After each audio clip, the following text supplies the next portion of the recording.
Είναι γεγονός ότι ένας εμβολιασμένος, αφού το σώμα του παράγει δισεκατομμύρια ακίδες, αυτές βγαίνουν σε όλα τα υγρά του σώματος. Στο σάλιο, στον υδρότα, στο δάκρυ, στο σπέρμα, παντού.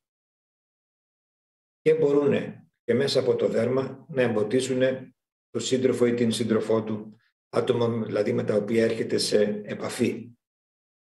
Ή από τη μαμά στο μωρό που θυλάζει, γιατί περνάει ακόμα και μέσα στο γάλα. Σε αυτές τις περιπτώσεις. Το που άκουσα προηγουμένως όμως, ότι εκπέμπουν ακίδα 30 μέτρα μακριά, δηλαδή λες και έχουν καταπέλτη και πετάνε με το καταπέλτη στον απέναντι γείτονα, το ένα πεζοδρόμιο στο απέναντι. Όχι. Έτσι. Είναι μια ουσία η οποία βγαίνει στα υγρά του σώματος και από εκεί μπορεί να περάσει στο σύντροφο ή στη σύντροφο ή από το γονέα στο παιδί με αγκαλιές, με φιλιά και με τέτοια. Ως εκεί. Όχι 30 μέτρα, για όνομα του Θεού. Δεν θα είχε μείνει κανείς μας ζωντανός. Κάθε μέρα στον δρόμο εκεί που περπατάμε θα μας ερχόντουσαν κατακεφαλιές από ακίδες από όλους τους γύρω μας. Τα ακτίνα 30 μέτρων. Μην τερατοποιούμε τα πράγματα. Ναι, υπάρχουν στο VAERS ακόμα και αναφορές που παιδάκια που θυλάζανε πάθανε θρόμβωση γιατί θύλαζαν από μητέρα εμβολιασμένη και πέρασε η ακίδα στο γάλα. Εκεί την ήπιανε. Υπάρχουν και παιδάκια τα οποία δεν θύλαζαν, αλλά όταν εμβολιάστηκε η μητέρα τους από τις αγκαλιές και τα φιλιά και τα λοιπά, παρουσιάζανε προβλήματα τις επόμενες μέρες. Άρα λοιπόν υπάρχει setting. Setting θα πει το που λέμε απολέπιση, μαδάει δηλαδή, βγαίνει κάτι. Το δέρμα. Δεν βγαίνει όμως έτσι από το δέρμα, βγαίνει μέσα στον υδρότα του δέρματος. Εγώ σου το είπα, Κωνσταντίνε μου, ότι πραγματικά σήμερα μου έδωσες αρκετά σημεία που είχα κενά, να τα μάθω και ένα κενό που θέλω να καλύψω ακόμη και αυτό θα σε ανακρίνω πάλι και επειδή ετέθησε ερωτήματα από τον κόσμο. Λοιπόν, ρωτάνε όλοι για την ακίδα και επειδή και η Κορίνα το έθεσε με την Κορίνα, με τις ακίδες και τα λοιπά. Κάνα σαρδά με επιτρέπετε τώρα, σαν σουρωμένος είμαι. Λοιπόν, τέτοια ώρα, όσον αφορά την ακίδα των εμβολιασμένων που θα μεταφερθεί στον ανεμβολίαστο. Ναι. Η νοσηρότητα της ακίδας, έτσι πως την έχω ερμηνεύσει εγώ και θα πεις και εσύ στο παρακάτω, είναι στο να μπει στη γενική κυκλοφορία του αίματος από τον εμβολιασμένο που θα φθαρνιστεί επάνω μου και θα πάρω μία ποσότητα ακίδων, θα μπει στη γενική κυκλοφορία και μετά με κάποιον τρόπο θα προκαλέσει μια φλεγμονώδη κατάσταση και θα απεκριθεί από τους... Να πω το σκεπτικό μου λίγο. Ανακάλυψες δύο πράγματα. Ναι. Αυτός που θα φτερνιστεί επάνω σου θα σου στείλει στα γονίδια και κόβει. Η ακίδα δεν έρχεται έτσι. Η ακίδα έρχεται από τα υγρά του σώματος. Ακόμη και από τα υγρά, με τη σεξουαλική επαφή. Και με ένα φιλί. Και με ένα φιλί. Ναι, μπράβο, λοιπόν. Και με τον υδρότα στο χέρι, έτσι δεν είναι? Με μια χειραψία, άμα είναι ο άλλος υδρωμένος. Ναι. Δεν πάει με το αναπνευστικό η ακίδα, πάει με τα υγρά. Να ολοκληρώσω το ερώτημα και θα βγει κερδισμένο το κοινό πολύ. Είναι ερώτημα μαζί με τοποθέτηση στην οποία μετά περιμένω από τον Κωνσταντίνο να πάρει θέση. Λοιπόν, η ακίδα αυτή που μπαίνει είναι γυμνή, είναι μια πρωτεΐνη. Είναι γυμνή, δεν έχει νανολιπίδιο περίβλημα ώστε να μπορεί να διεισδύσει, να διαπεράσει τη μεμβράνη του κυττάρου και να καταστήσει έναν έμεσο εμβολιασμό προς τον έτερο που την άρπαξε. Μπαίνει η ακίδα, μένει στη γενική κυκλοφορία, αντιμετωπίζεται ως κάτι φλεγμονώδες και ξένο από τον οργανισμό, μπορεί να μου προκαλέσει μια νοσηρότητα και να κολλήσω κάτι λιμογόνο από το αντιγόνο αυτό της ακίδας, γιατί ως αντιγόνο ανιχνεύεται, αλλά δεν υπάρχει περίπτωση να μπει μέσα στο κύτταρο για να καταστήσει στο κύτταρό μου ένα εργαστήριο, βιοχημικό εργαστήριο παραγωγής ακίδων. Θα παραμείνει στην γενική κυκλοφορία και από εκεί πέρα θα απομακρυνθεί και θα με τους αντιοξυδωτικούς παράγοντες, με τους αμυντικούς παράγοντες, με ό,τι αναφυλακτικό μου προκύψει από την ακίδα, αλλά δίχως να με έχει καταστήσει εμένα δυνητικά έμεσα εμβολιασμένο. Γιατί δεν έχει νανολιπίδιο για να διεισδύσει στο κύτταρο. Πολύ απλά.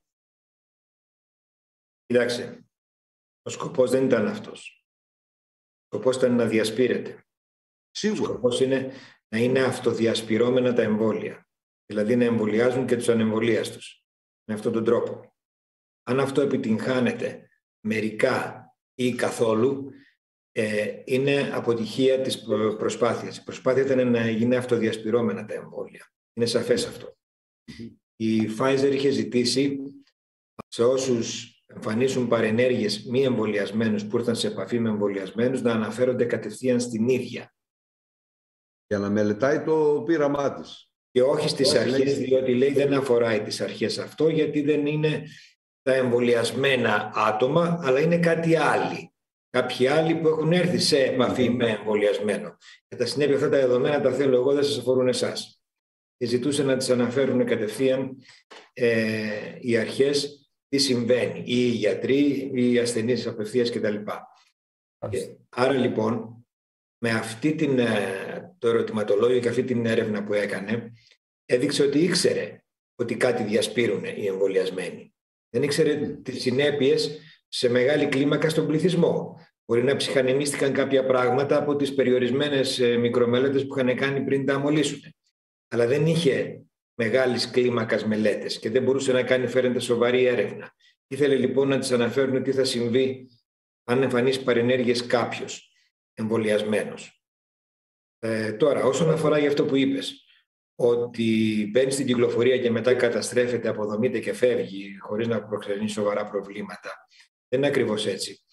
Αυτά δεν χρειάζεται να μπουν μέσα στα κύτταρα. Πάνε και προσδένονται στα ενδοθηλιακά κύτταρα των αγκίων. Στο εσωτερικό του τυχώματος των αγκίων πάνε και κολλάνε στο τύχωμα, λοιπόν, να το πούμε απλά, στα κύτταρα του τυχώματος. Και αυτά προεξέχουν μέσα στον αυλό. Και κάνουν φλεγμονή στα κύτταρα αυτά. Αυτό, και αυτά μετά, πεδίο. Και αυτά εκρίνουν παράγοντες πήξεως και εκεί πέρα γίνονται θρομβώσεις. Αν λοιπόν περάσει ένας αξιόλογος αριθμός ακίδων από τον ένα στον άλλον, μπορεί ο δεύτερος να πάθει θρομβώσεις. Ο αξιόλογος αριθμός έχει να κάνει και με τη μάζα του σώματος. Επομένως, και ένας ελάχιστος αριθμός, αν περάσει από μια μητέρα σε ένα μωρό, επειδή το μωρό έχει πάρα πολύ μικρό μέγεθος, βάρος σώματος, γι' αυτό είναι αξιόλογη ποσότητα. Και έχουμε τέτοια προβλήματα με μωρά, είτε που θυλάζουν είτε που δεν θυλάζουν, λίγο μεγαλύτερα. Γιατί περνάει από τις μαμάδες, τα παιδάκια. Αυτά όλα από το VAERS, έτσι. Μην περιμένετε από την Ελλάδα να δούμε τίποτα. Όποιος κάνει ένα search στο VAERS θα βρει τέτοια πάρα πολλά περιστατικά που έχουν αναφερθεί. Και θρομβώσεις. Και νομίζω και θάνατος. Σε μωρό αλλά δεν σε καθιστά έμεσα εμβολιασμένο. Απλά στο φλεγμονώδες πεδίο. Αυτό τρως την παρενέργεια. Ναι, τρως την παρενέργεια, δεν έχεις αντισώματα. Ναι, έμεσα εμβολιασμός δεν προκύπτει ούτε με τη σεξουαλική επαφή, ούτε με το φιλί. Αλλά όσον αφορά το... Πρόσεξε, έμεσα εμβολιασμός όπως τον επιθυμούμε εμείς.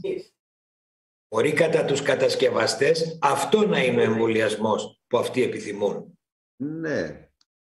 Η διασπορά της ακίδας, όχι την παραγωγή αντισωμάτων. Η διασπορά ουσιαστικά της μεταλλάξεως, ώστε και από εκεί να προκύπτει μια ανθεκτικότητα δεδομένη ώστε να συντηρείται η έννοια και η θεωρία του εμβολιασμού για να πηγαίνουμε σε τρίτο, τέταρτο εμβόλιο. Γι' αυτό εγώ... Η ακίδα δεν πρόκειται να διαπεράσει ποτέ το κύτταρο και να μπει μέσα.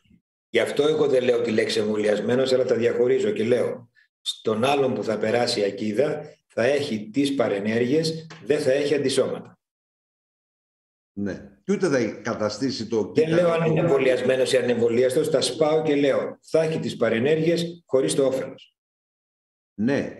Και χωρίς να καθιστά το κύτταρό του εργαστήριο παραγωγής ακίδων, διότι ούτε και το DNA του, τον πυρήνα, δεν το διαπερνά, γιατί δεν μπαίνει μες στο κύτταρο. Πώς θα διαπεράσει τον πυρήνα? Και να πει, όχι, αυτό που κάνει το κύτταρο εργοστάσιο παραγωγής ακίδων είναι το mRNA, όχι η ακίδα. Η ακίδα μπει δεν μπει, δεν θα προξενήσει παραγωγή. Μα ακριβώς αυτό το mRNA, το οποίο είναι σε ένα λιπίδιο, για να παραχθεί μια ακίδα μέσα στο κύτταρο. Ουσιαστικά όλη αυτή η διαδικασία δεν επιτυχάνεται με μια σεξουαλική επαφή ή με ένα γλωσσόφυλλο ή στη μετάγγιση αίματος, που εδώ υφίσταται ένα μεγάλο φορτίο ακίδων από εμβολιασμένο προς ανεμβολίαστο.